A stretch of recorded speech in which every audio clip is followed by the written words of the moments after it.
Hey guys, it's Sukrit from STEMcoder. Today we're going to be kickstarting a new topic, linear algebra. Now, we all know what an array is. It's a great way to store data. Effectively, it's a list.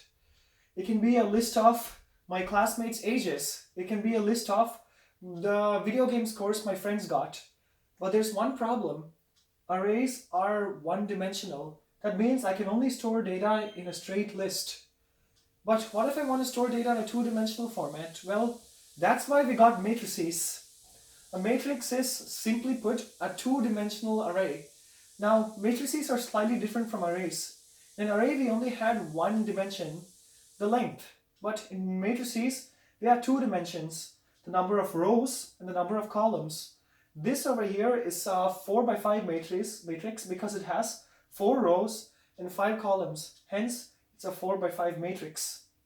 Now, we can do a whole bunch of cool operations with matrices. We can add them, subtract them, multiply them, and do a whole bunch of cool stuff. In the future videos, we will be looking at some of the cool properties of matrices, and I will be tying in matrices to other subjects in mathematics. This is going to be one interesting adventure with linear algebra. Stay tuned.